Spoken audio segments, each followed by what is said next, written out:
कहीं न कहीं ये चीज़ पढ़ी हुई होती है, नाम सुना हुआ होता है। तब लगता है जब अपन नई चीज़ सुनते हैं तो अपने अंदर क्या पैदा होती है, रुचि पैदा होती है, अपने अंदर आकर्षण पैदा होता है। तो कला संस्कृति अपने आप में आकर्षण सब्जेक्ट है और ये सब्जेक्ट अपने से जुड़ा हुआ सब्जेक्ट है। अपन साइंस पढ़ते हैं या हिस्ट्री पढ़ते हैं, दूसरों की बातें सुनते हैं, इसमें अपना कोई लेना देना नहीं होता। पर कला संस्कृति पढ़ेंगे और अपने ये बातें कहीं न कहीं अपने जन जीवन में अपने को दिखती है, पर अपन उन चीज़ों को याद नहीं कर पाते, उस चीज़ों को सब्जेक्ट के रूप में बता नहीं सकते। तो इसलिए जब मैं ये बातें सुनाऊंगा तो आपको लगता है कि ये बात तो हम भी करते हैं, सर कौन सी नई बात बता रहे। तो मैं कला संस्कृति में जो बातें बताऊंगा इसमें से कोई नई बात नहीं बताऊंगा, जो बातें हैं वो सब बातें आपकी सुनी हुई है। और कला संस्कृति जो अपन सबसे पहला पार्ट पढ़ेंगे, संस्कृति का पार्ट पढ़ेंगे। संस्कृति वो चीज़ होती है अहमूर्त, और अहमूर्त संस्कृति अपने अंदर क्या होता है, अपना हिस्सा होता है। तो संस्कृति अपने अंदर जुड़ी हुई होती है और मनुष्य है और कोई मनुष्य का समाज है, तो जिस मनुष्य का समाज होता है उस समाज में क्या होती है, संस्कृति होती है कि नहीं होती है। तो अपन मनुष्य समाज में रहते हैं और मनुष्य समाज में क्या होती है, संस्कृति होती है। और अपन अगर संस्कृति पढ़ेंगे तो अपनी संस्कृति पढ़ेंगे, अमेरिका की और रोमन संस्कृति तो पढ़ने में रहे, भारत की संस्कृति पढ़ेंगे और भारत की संस्कृति किससे जुड़ी हुई है, अपने से जुड़ी हुई है।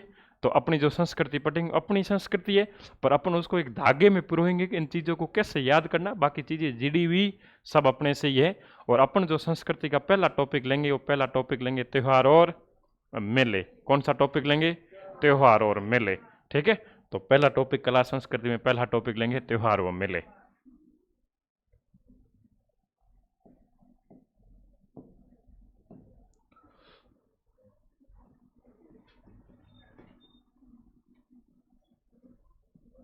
त्योहार व मेले, पहला टॉपिक कौन सा लेंगे, त्योहार व मेले लेंगे। और मैंने कहा कि संस्कृति, तो अपने समाज में इतने बड़ा भारत देश है, अगर भारत देश में अपन संस्कृति पढ़ेंगे तो राजस्थान की संस्कृति पढ़ेंगे, और संस्कृति पढ़ेंगे तो हर समुदाय की संस्कृति क्या होती है, अलग अलग होती है। हर धर्म की संस्कृति कैसी होती है, अलग अलग होती है। और हर धर्म हर समुदाय की संस्कृति अलग अलग होती है। तो हर धर्म और हर समाज के त्योहार में कुछ न कुछ अपने को क्या मिलेगी, भिन्नताएं मिलेगी। पर जो अपन है, अब परीक्षा में पेपर पूछने वाले को ये थोड़ा ना पता होता है कि इस समुदाय का, इस धर्म का व्यक्ति है, इसको यही सवाल पूछा जाए। जो क्वेश्चन बनेंगे वो सभी धर्म और समुदाय के लिए कैसे बनेंगे, समान बनेंगे। इसलिए अपन भारत, अपने राजस्थान में जो सभी समुदाय और सभी धर्म रहते उनके अलग अलग क्या पढ़ेंगे, त्योहार और मेले पढ़ेंगे। और अपने राजस्थान में सबसे अधिक कौन सा धर्म रहता है, हिंदू धर्म रहता है। तो सबसे पहले अपन कौन से धर्म के त्योहार पढ़ेंगे, हिंदू धर्म के त्योहार पढ़ेंगे। तो त्योहार और मेलों में सबसे पहले अपन किस धर्म के त्योहार पढ़ेंगे, हिंदू धर्म के त्योहार पढ़ेंगे। किस धर्म के पढ़ेंगे, तो लिख देते हिंदू धर्म के त्योहार, हिंदू धर्म के त्योहार, ठीक है। और सबसे पहले हिंदू धर्म के त्योहार पढ़ेंगे, ठीक है। और हिंदू धर्म के त्योहार, अब मैंने कहा कि हिंदू धर्म के त्योहार पढ़ेंगे, इसका मतलब अपन सब हिंदू धर्म से या कोई अन्य धर्म से रखते हैं, और अपने कोई हिंदू धर्म से नहीं है तो उसके आस पड़ोस में कैसे लोग रहते हैं, हिंदू धर्म के लोग रहते। कहीं न कहीं उसने वो चीज देखी होगी, अपने जनजीवन में उसको अनुभव किया होगा। तो अपन हिंदू धर्म के त्योहार पढ़ेंगे, कहीं न कहीं ये धर्म, हिंदू धर्म की जो चीजें ये अपने से जुड़ी हुई है। तो अपन जो हिंदू धर्म के त्योहार मनाते, सबसे पहले ये बटेंगे कि हिंदू धर्म के त्योहार अपन किस आधार पे मनाते हैं, किस आधार पे अपन हिंदू धर्म के त्योहार मनाते हैं, अपना मुख्य आधार कौन सा होता है। कि तो हिंदू धर्म के त्योहार, और त्योहार मनाने के लिए प्रत्येक धर्म के अलग अलग क्या होते हैं, कैलेंडर होते हैं। जो अपने हिंदू धर्म के त्योहार मनाते हैं वो एक कैलेंडर, और कौन से कैलेंडर के अनुसार मनाए जाते हैं, ठीक है। तो सबसे पहले अपन ये बात लिखेंगे कि हिंदू धर्म कौन से कैलेंडर के अनुसार मनाए जाते हैं, कौन से कैलेंडर के अनुसार मनाए जाते हैं, विक्रमी संवत कैलेंडर के अनुसार मनाए जाते हैं। तो ये बात आपके समझ में आई कि नहीं आई, ठीक है। तो पहला क्वेश्चन अपना यही से बनता है कि जो हिंदू धर्म मनाए जाते हैं वो हिंदू धर्म कौन से कैलेंडर के अनुसार मनाए जाते हैं, विक्रमी संवत कैलेंडर के अनुसार मनाए जाते हैं। अब मैं ज्यादा विक्रमी संवत के कैलेंडर के बारे में इतना पूछा नहीं जाता है कि विक्रमी संवत कैलेंडर किसने शुरू किया था। तो एक मालवा के एक राजा हुए थे, राजा विक्रमादित्य। उस विक्रमादित्य ने एक नया कैलेंडर अपने यहाँ चालू किया था। कौन सा कैलेंडर चालू किया था, विक्रमी संवत कैलेंडर चालू किया, और उसको पॉपुलरिटी क्या मिल गई, थोड़ी अधिक मिल गई। इसलिए अपने जितने भी त्योहार मनाए जाते हैं वो सारे त्योहार किस कैलेंडर के अनुसार मनाए जाते हैं, विक्रमी संवत कैलेंडर के अनुसार मनाए जाते हैं। और विक्रमी संवत कैलेंडर किसने शुरू किया था, राजा विक्रमादित्य। राजा भर्तृहरि का नाम सुना होगा या नहीं सुना? और राजा भर्तृहरि के छोटे भाई थे, कौन थे? विक्रमादित्य, और उनके ही नाम से ये कैलेंडर शुरू हुआ था। ठीक है, और ये कैलेंडर विक्रमी संवत है, लेकिन अब धीरे धीरे विक्रमी संवत अपने जनमानस में इतना जुड़ा हुआ नहीं है। अपन धीरे धीरे विक्रमी संवत को क्या करते जा रहे? भूलते जा रहे। इसलिए विक्रमी संवत जो अभी पॉपुलर कैलेंडर है, वो कैलेंडर कौन सा है? ईसवी कैलेंडर कौन सा? पॉपुलर कैलेंडर है। और ईसवी कैलेंडर से विक्रमी संवत कैलेंडर क्या हुआ था? पहले प्रारंभ हुआ था। विक्रमी संवत ईसवी कैलेंडर से पहले प्रारंभ हुआ था, और ईसवी कैलेंडर कब हुआ था? बाद में हुआ था। तो अपना जो विक्रमी संवत कैलेंडर है, कितने वर्ष ईसवी कैलेंडर से आगे चलता है? 57 वर्ष अपन उस कैलेंडर से क्या चलते? आगे चलते। तो आपकी ये बात क्लियर होनी चाहिए कि हिंदू जो त्योहार है वो कौन से कैलेंडर के अनुसार मनाए जाते हैं? विक्रमी संवत कैलेंडर के अनुसार मनाए जाते हैं। और अपन ईसवी कैलेंडर से या ग्रिगोरियन कैलेंडर से कितने वर्ष आगे चलते हैं? 57 वर्ष अपन क्या चलते हैं? आगे चलते हैं। ठीक है, उसके बाद जो अपन विक्रमी संवत कैलेंडर मनाते हैं, इस विक्रमी संवत कैलेंडर में कितने महीने होते हैं? कितने महीने होते हैं? 12 महीने। विक्रमी संवत में कितने कैलेंडर होते हैं? 12 महीने होते। अपन 12 महीने लिखेंगे, क्योंकि आज के लिखाने की आवश्यकता होती नहीं है, पर आज के टाइम में आज की पीढ़ी के लोगों को महीने क्या नहीं होते? याद होते नहीं है। अब आपको पढ़ाया हुआ, आप 4th ग्रेड से हो, तो बाकी सब है नहीं, तो आप 3 ही हो। ठीक है, तो अब उतने हैं।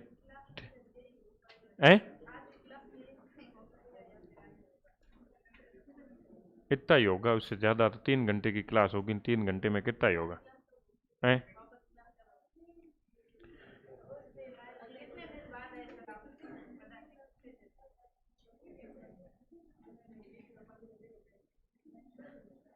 बैठ लो, रिवाइज हो जाएगा। ठीक है? हैं? ठीक है, हाँ, तो आप हेडिंग लगाओ, हिंदू धर्म के त्योहार। हेडिंग लगाओ, हिंदू धर्म के त्योहार।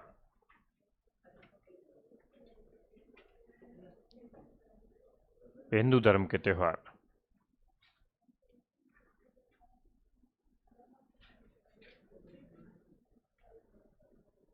लिख दिया?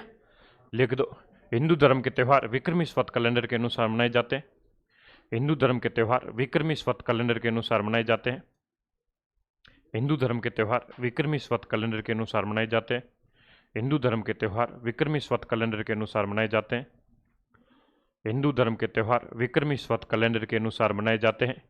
हिंदू धर्म के त्योहार विक्रमी संवत कैलेंडर के अनुसार मनाए जाते हैं।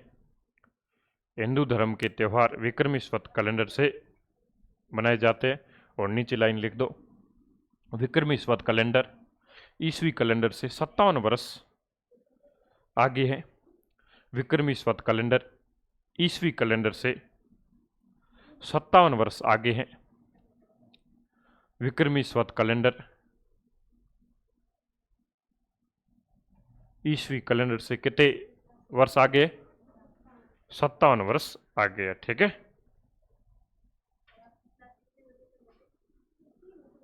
2-3 बजे तक होगी। हाँ, ठीक है। हाँ, अब अपन ने पढ़ा कि जो विक्रमी संवत कैलेंडर है, इस विक्रमी संवत कैलेंडर में कितने महीने? कितने महीने? 12 महीने। और विक्रमी संवत के 12 महीनों का अपन क्या लिखेंगे? नाम लिखेंगे। ठीक है, लगभग याद होनी चाहिए। अपना जो विक्रमी संवत है, इस विक्रमी संवत का पहला महीना कौन सा होता है? चैत्र होता है। जो अंतिम महीना होता है वो कौन सा होता है? फाल्गुन होता है। ठीक है, तो 12 महीने और सबसे पहला महीना होता है, और पहला महीना कौन सा होता है? चैत्र होता है। तो पहला महीना कौन सा है? चैत्र। चैत्र के बाद दूसरा महीना कौन सा होता है? वैशाख। तो दूसरा महीना कौन सा है? वैशाख। तीसरा महीना कौन सा है? जेठ। कौन सा है? जेठ। चौथा महीना कौन सा है? आषाढ़। कौन सा है? आषाढ़। और पांचवा महीना कौन सा है? श्रावण। कौन सा महीना है? और छठा महीना कौन सा है? भाद्रपद। कौन सा महीना है? और उसके बाद 7वां महीना भाद्रपद, कौन सा? आश्विन। आश्विन। आश्विन के बाद अगला महीना कौन सा है? कार्तिक। कौन सा महीना है? और कार्तिक मास के बाद नमा कौन सा है? मार्गशीर्ष। कौन सा महीना है? मार्गशीर्ष। और 10वां महीना कौन सा है? पोष, और पोष के बाद 11वां कौन सा है? माघ, और 12वां कौन सा है? फाल्गुन। ये अपने हिंदू धर्म के क्या है, जो इस जो विक्रमी स्वत कैलेंडर है उस विक्रमी स्वत कैलेंडर के क्या है, 12 महीने हैं। यहाँ याद कर लेना, किसी को याद नहीं है और नंबर वाइज क्या करने की कोशिश करना, याद कोशिश करना। तो पहला महीना कौन सा है? चैत्र, चैत्र के बाद अगला महीना कौन सा है? वैशाख, वैशाख के बाद अगला महीना कौन सा है? जेठ, ज्येष्ठ के बाद अगला महीना कौन सा है? आषाढ़, आषाढ़ के बाद अगला महीना कौन सा है? श्रावण, श्रावण के बाद अगला महीना कौन सा है? भाद्रपद, भाद्रपद के बाद अगला महीना कौन सा है? आश्विन, आश्विन के बाद अगला महीना कौन सा है? कार्तिक, कार्तिक के बाद अगला महीना कौन सा है? मार्गशीर्ष, और मार्गशीर्ष के बाद अगला महीना कौन सा है? पौष, और पौष के बाद माघ, और माघ के बाद, जरूरी नहीं है कि यूं हिंदी में ही नाम याद करो, अपनी लोकल भाषा में भी क्या कर सकते हो, याद कर सकते हो और जल्दी जल्दी बोल सकते हो। चैत, वैशाख, जेठ, आषाढ़, श्रावण, भाद्रो, आहू, कार्तिक, मगसर, पो, माह और फागण एक साथ भी बोले जा सकते हैं, कि जरूरी नहीं है कि अपने हिंदी में बोलने, अपने को तो याद करने और परीक्षा में क्या करना है, क्वेश्चन सही करना है। ठीक है, तो बाकी कोई अपना उद्देश्य है नहीं, या किसी का और उद्देश्य है? कंपटीशन का एक ही उद्देश्य होता है कि कंपटीशन को क्या करना, पास करना, भले किसी तरह से पास किया जाए। ठीक है, तो अपने को याद होना चाहिए।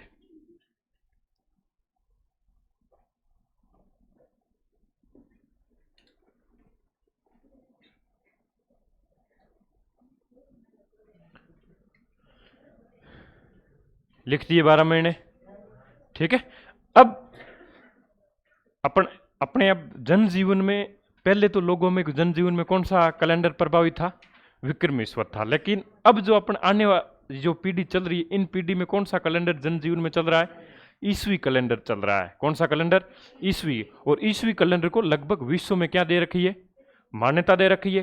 तो इसलिए जो ईसवी कैलेंडर में कितने महीने और अपने कैलेंडर में कितने महीने? 12 महीने। पर दिक्कत यह है कि जो अपना ये विक्रमी संवत कैलेंडर है, ये विक्रमी संवत कैलेंडर है, ये किस पे आधारित है? चंद्रमा पे आधारित है। किस पे आधारित है? जो अपना ये कैलेंडर है, ये कैलेंडर किस पे आधारित है? कैलेंडर दो तरह के होते हैं, या तो कैलेंडर किस पे आधारित होता है, दूसरा कैलेंडर किस पे आधारित होता है? सूर्य पे आधारित होता है। कैलेंडर दो आधारित होते हैं, या तो कैलेंडर चंद्रमा पे आधारित होता है या किस पे आधारित होता है। अब बताओ कि सूर्य के चारों ओर चक्कर कौन लगाती है? कौन लगाती? पृथ्वी लगाती है। और पृथ्वी कितने दिन में क्रॉस कर लेती है?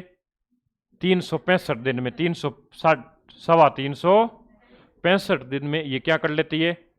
एक चक्कर लगा लेती है। और चंद्रमा किसके चारों ओर चक्कर लगाता है? पृथ्वी के चारों ओर चक्कर कौन लगाता है? और चंद्रमा पृथ्वी पे चक्कर कितने दिन में पूरा करता है? 355 दिन में। कितने दिन में पूरा करता है? जो चंद्रमा आधारित कैलेंडर होता है उसमें दिन कितने होते हैं? और जो सूर्य आधारित कैलेंडर होता है उसमें कितने दिन होते हैं? तो पहली बात आपके क्लियर हुई कि चंद्रमा आधारित जो कैलेंडर होता है उसमें एक वर्ष में कितने दिन होते हैं, और जो सूर्य आधारित कैलेंडर होता है उसमें कितने दिन होते हैं? 365 दिन होते हैं। ठीक है, पर अब दिक्कत ये थी कि ये कैलेंडर और ये कैलेंडर दोनों अलग अलग आधारित थे।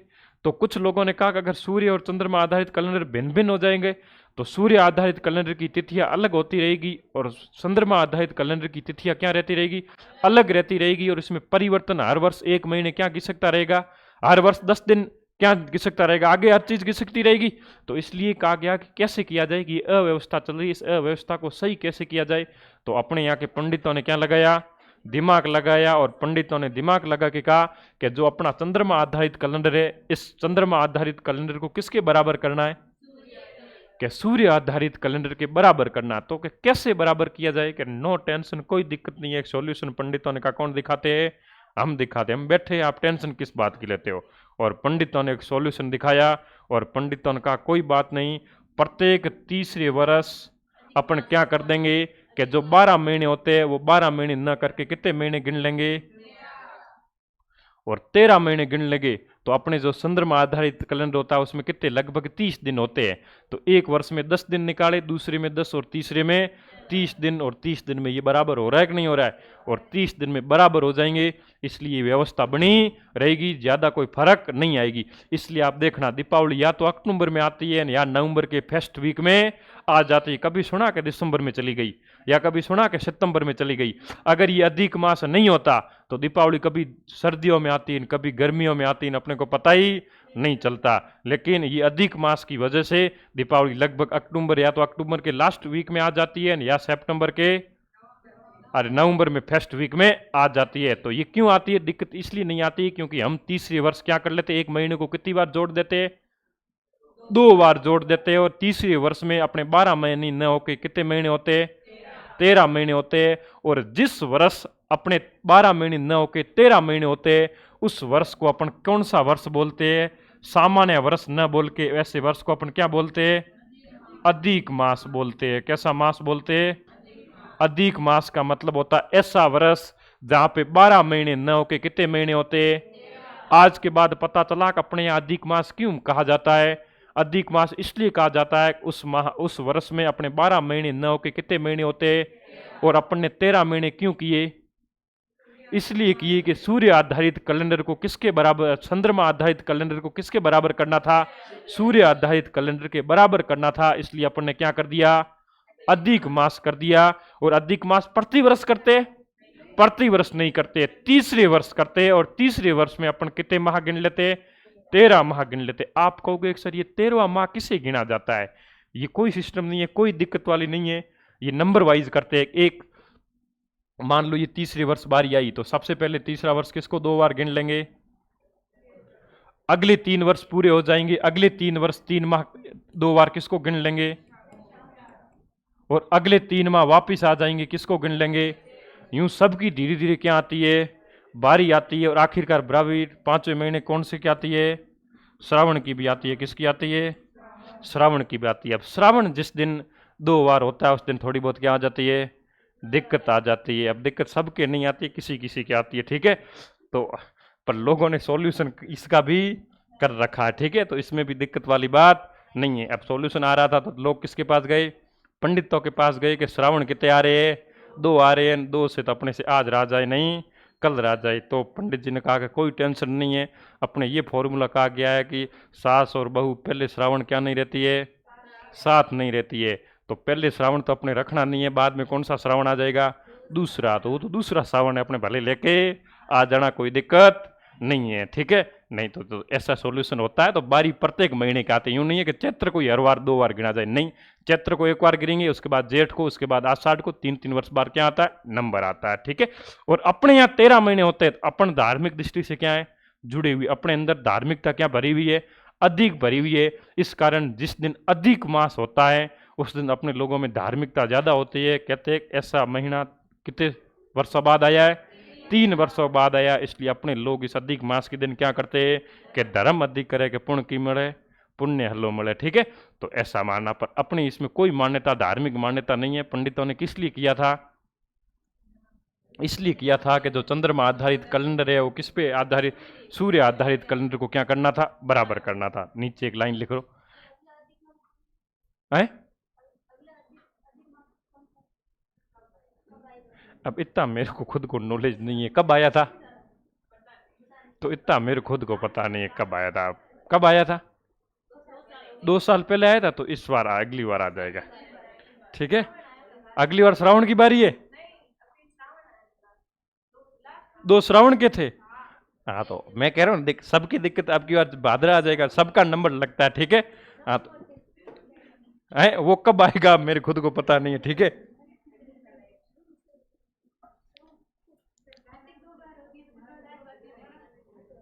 तो मैंने कहा एक ही बार मनाते। फिर उन्होंने कहा श्रावण है तो श्रावण 2 बार थोड़ा ना महीना करते, 1 बार ही करते थे हर चीज, फिर 1 बार ही करते, 2 बार नहीं होती है, ठीक है। तो इसका सॉल्यूशन मैंने कहा निकाला, लोग गए, ठीक है। अब दीपावली तो मना ही लेते, अच्छी बात है। दीपावली 2 बार मनाने में कौन सी दिक्कत होती? दिक्कत होती नहीं होती। खुशी 2 बार आई तो अच्छी बात है, पर दिक्कत श्रावण में थी, इसलिए कहा कि फिर एक ही करते हैं, ठीक है। तो दिक्कत श्रावण मास में थी, बाकी दीपावली होली 2 बार मना लेते, कोई दिक्कत नहीं थी, ठीक है। आगे लिखो अपने, देखो विक्रमी स्वत चंद्रमा आधारित कैलेंडर है। देखो विक्रमी स्वत चंद्रमा आधारित कैलेंडर है। विक्रमी स्वत, विक्रमी स्वत चंद्रमा आधारित कैलेंडर है। विक्रमी स्वत चंद्रमा आधारित कैलेंडर है। विक्रमी स्वत चंद्रमा आधारित कैलेंडर है, ठीक है। अब चंद्रमा आधारित कैलेंडर है, इस कारण इसमें कितने वर्ष, कितने दिन होते हैं एक वर्ष में? और सूर्य आधारित कैलेंडर में कितने दिन होते, और इसको सूर्य आधारित कैलेंडर के क्या करना था अपने को, इसलिए अपन ने कौन सा फॉर्मूला अपनाया, तो लिखो अधिक मास किसे कहते हैं, हेडिंग लगा दो अधिक मास। हाँ भाई क्वेश्चन आई कि विक्रमी संवत किस पे आधारित है, किस पे आधारित है, चंद्रमा आधारित है, नॉर्मल क्वेश्चन है, कोई दिक्कत है नहीं। अब लिखो अधिक मास, हेडिंग लगाओ अधिक मास, हेडिंग लिखाओ अधिक मास। अब अधिक मास आपको पता है क्या है, तो लिख दो चंद्रमा आधारित कैलेंडर को सूर्य आधारित कैलेंडर के बराबर करने के लिए, चंद्रमा आधारित कैलेंडर को सूर्य आधारित कैलेंडर के बराबर करने के लिए प्रत्येक तीसरे वर्ष एक माह अधिक जोड़ दिया जाता है। चंद्रमा आधारित कैलेंडर को सूर्य आधारित कैलेंडर के बराबर करने के लिए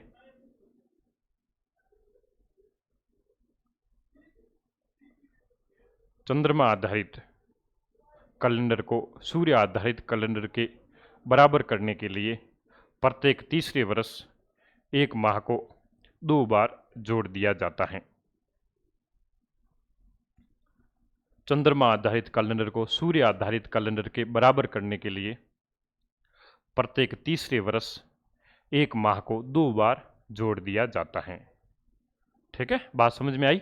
आज के बाद पता चला कि अपने यहाँ तेरुड़ी क्यों होती है, तेरुड़ी क्यों होती है, क्योंकि सूर्य आधारित चंद्रमा आधारित कैलेंडर को किसके बराबर करना था, सूर्य आधारित। बाकी अपने तो लोगों ने धार्मिक कर दिया कि 13 महीने होती है, इसलिए दान में कितनी चीजें देनी चाहिए, 13 चीजें देनी चाहिए। भगवान जाने महिलाओं ने क्या क्या किसे किए, वो अपने जाने, पर अपने तो यही याद रखना है कि अधिक मास क्यों मनाया जाता है, चंद्रमा आधारित कैलेंडर को किसके बराबर करना था, सूर्य आधारित बराबर करना था। क्यों करने की जरूरत पड़ी, इसलिए पड़ी कि अव्यवस्था ज्यादा न फैले। अपने को पता है कि दीपावली या तो अक्टूबर में आएगी या नवंबर में, नहीं तो अपने को कभी पता ही नहीं होती। कभी तो आप गर्मियों में दीपावली मनाते होते हैं, कभी सर्दियों में मनाते। तो मौसम के अनुसार अब मैं कहूँ अगर होली आ जाती सर्दियों में तो मनाने में आनंद आता नहीं आता न? इसलिए गर्मियों, अब अगर ये नहीं होता तो हो सकता है कभी कभी होली कब चली जाती, सर्दियों में चली जाती, न होली की सारी रौनक क्या हो जाती, खत्म हो जाती। तो इसलिए पंडितों ने सही किया कि नहीं किया, तो थोड़ी व्यवस्था बनाने के लिए ये व्यवस्था की गई। ठीक है, तो अधिक मास समझ में आ गया, अधिक मास में कोई दिक्कत नहीं। अगली बात अपन पढ़ेंगे, अब नॉर्मल बातें ज्यादा है नहीं, कि जो अपने महीने होते हैं तो चैत्र वैशाख होते हैं, इन महीनों में कितने पक्ष होते हैं, 2 पक्ष होते हैं। प्रत्येक महीने के कितने पक्ष होते हैं, 2 पक्ष होते हैं। 2 पक्ष कौन कौन से होते हैं, एक तो पक्ष होता है उस पक्ष को अपन क्या बोलते हैं, कृष्ण पक्ष, और जो दूसरा पक्ष होता है उसको अपन क्या बोलते हैं, शुक्ल पक्ष। तो अपने जो महीने होते हैं, इस महीनों में प्रत्येक महीने में कितने पक्ष होते हैं, 2 महीने होते हैं। एक तो कृष्ण पक्ष होता है और दूसरा शुक्ल पक्ष होता है। अपने दिक्कत ये आती है कि पहले कृष्ण पक्ष आता है या शुक्ल पक्ष आता है, ये भी अपने क्या रहती है, कंफ्यूजन रहती है जब अपने जन जीवन में ये चीजें नहीं होती है। स्टूडेंट लाइफ में सबके होती है, क्योंकि स्टूडेंट लाइफ में यूं तो है नहीं कि कृष्ण पक्ष शुक्ल पक्ष एक ही याद करना होता है, बहुत सारी चीजें याद करनी पड़ती है, इसलिए कंफ्यूजन रहता है। परीक्षा हॉल में जाते हैं कि कृष्ण पक्ष पहले आता है या शुक्ल पक्ष आता है। फिर अपने में ये भी रहता है कि चंद्रमा किस पे अपने को दिखता है ना किस पक्ष में नहीं दिखता है, ये भी दिक्कत होती है। तो अपने इस बात को क्लियर करेंगे, जो कृष्ण पक्ष होता है ये पक्ष कैसा होता है, अंधेरा होता है, और जो शुक्ल पक्ष होता है इसमें क्या होता है, उज्जाला होता है। क्या होता है, उज्जाला होता है।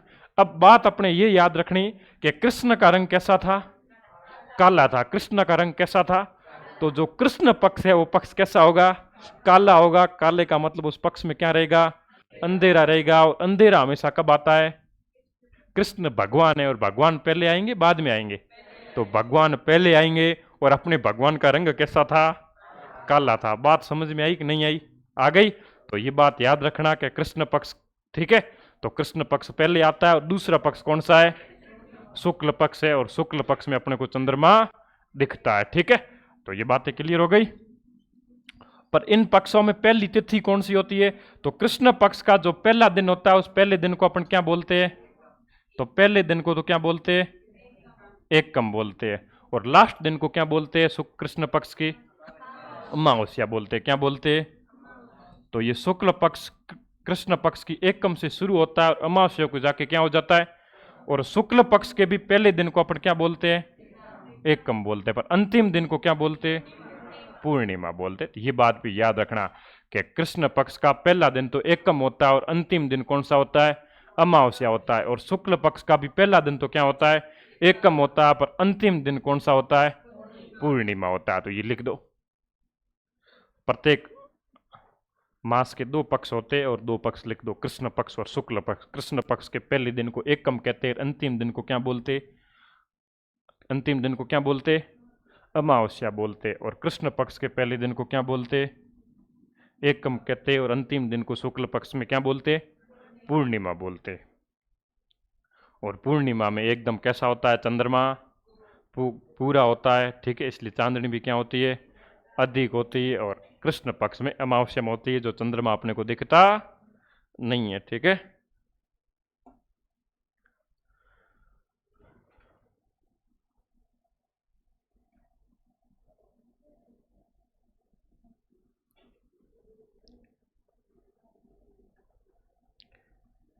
अभी तक अपन त्योहार नहीं पढ़ रहे, अपन तो अपन क्या पढ़ रहे हैं, अपना कैलेंडर पढ़ रहे हैं कि अपने त्योहार कौन कौन से कैलेंडर से मनाए जाए, लिख दिया। अगली बात, नेक्स्ट बात पढ़ेंगे। नेक्स्ट बात ये पढ़ेंगे कि जो अपना त्योहार है, ये जो अपना कैलेंडर है, इस कैलेंडर में अपना अंतिम दिन कौन सा होता है, अपना विक्रमी स्वत है। इस विक्रमी स्वत के दिन अपना अंतिम दिन कौन सा होता है, विक्रमी स्वत का पहला दिन कौन सा होता है। और कैलेंडर का जो पहला दिन होता है उसको अपन क्या बोलते हैं, पहला दिन होता है किसी भी कैलेंडर का, उसको नव वर्ष बोलते हैं, नहीं बोलते। तो उसी तरह नव वर्ष, बाकी ईस्वी कैलेंडर में तो नव वर्ष कब आता है, 1 जनवरी को आता है। पर जो अपना विक्रमी स्वत कैलेंडर है, उस विक्रमी स्वत का भी पहला दिन होगा, और उस दिन भी अपन क्या मनाते हैं, नव वर्ष बनाते हैं। तो अपना जो विक्रमी स्वत कैलेंडर के अनुसार नव वर्ष, या अपन विक्रमी स्वत कैलेंडर किसका है, हिंदुओं का है, तो अपन इस नव वर्ष के आगे क्या लगा देते हैं, हिंदू नव वर्ष। तो हिंदू नव वर्ष बोल दो या विक्रमी स्वत कैलेंडर नव वर्ष बोल दो। तो हिंदू नव वर्ष कब मनाया जाता है, बताओ। जो विक्रमी स्वत का पहला दिन होता है, उस पहले दिन को अपन क्या बोलते हैं, तो विक्रमी नव वर्ष कौन सी तिथि को मनाया जाता है। तो कभी पूछ ले कि विक्रमी स्वत का नव वर्ष कौन सी तिथि को मनाया जाता है, चैत्र शुक्ल पक्ष को कौन सी तिथि को मनाया जाता है। तो हिंदू नव वर्ष जो मनाया जाता है वो चैत्र शुक्ल पक्ष एकम को मनाया जाता है। कब मनाया जाता है, शुक्ल, ठीक है, वो बताऊंगा क्यों करे। और ये तो हिंदू नव वर्ष है, और हिंदू इस महीने का अपने वर्ष का अंतिम दिन कौन सा मनाएंगे अपन, चैत्र अमावस्या। अब आप कहोगे कि सर अपन कहते थे कि पहला महीना तो चैत्र है, फिर चैत्र के 15 दिन अपन क्यों नहीं मनाते अपना नव वर्ष, 15 दिन बाद क्यों मनाते। क्योंकि अपना जो पहला दिन होता है, जो कृष्ण पक्ष का एकम होता है, और कृष्ण पक्ष में चंद्रमा क्या होता है, दिखता नहीं है, और अपने यहाँ क्या छाया रहता है, अंधेरा छाया रहता है। और अपन हमेशा कहते हैं कि शुभ काम अगर अंधेरे में शुरू कर लिया जाएगा तो पूरा जीवन किस में होगा, पूरा वर्ष अंधेरे में बीतेगा। इसलिए कहा गया कि अपन ये 15 दिन छोड़ेंगे, और जो एकम को आएगा उस दिन अपने जीवन में क्या आएगा, उज्जाला आएगा। और उज्जाले में अपन ने अपना नव वर्ष मनाया, तो अपना पूरा वर्ष किस में बीतेगा, उज्जाले में बीतेगा, अपना जीवन पूरा वर्ष पूरा प्रकाश में बीतेगा। इसलिए अपन 15 दिन क्या कर लेते, छोड़ देते, और 15 दिन बाद कौन सी तिथि को मनाते, चैत्र शुक्ल पक्ष एकम को तो अपन हिंदू नव वर्ष मनाते। और जो विक्रमी स्वत कैलेंडर का अंतिम दिन कौन सा होता है, चैत्र अमावस्या के दिन अपना क्या मना देते, अंतिम दिन। तो इसलिए आप देखना अपन जितने भी शुभ काम करते हैं हमेशा कौन से पक्ष में करते हैं, शुक्ल पक्ष में करते हैं। कोई अंधेरे पक्ष में करता है, कोई नहीं करता। अपने कहीं मंदिर पे नारियल चढ़ाने जाते हैं तो भी कहते हैं हणो अंधा रूपक है कौन जानो, चौंदने पक्ष में नारियल चढ़ाने जाओ, क्यों कौन को क्यों कहते हैं, क्योंकि अपने शुभ किसको मानते, शुक्ल पक्ष को मानते हैं, क्योंकि उसमें उजाला होता है और व्यक्ति के जीवन में उजाला होता है, ठीक है। तो इसलिए ये मनाते हैं। बाकी कोई और भी रीजन हो सकता है, अपना रीजन ये याद रखना। अपने तो क्वेश्चन पूछा जाएगा कि हिंदू नव वर्ष या विक्रमी स्वत कैलेंडर का पहला दिन कौन सा होता है, पहला दिन कौन सा होता है, चैत्र शुक्ल पक्ष एकम होता है, और अंतिम दिन कौन सा होता है, चैत्र अमावस्या होता है। ये दो बात याद रखना और लिख दो, ये हिंदू नव वर्ष चैत्र शुक्ल पक्ष एकम, और अंतिम दिन लिख दो चैत्र अमावस्या।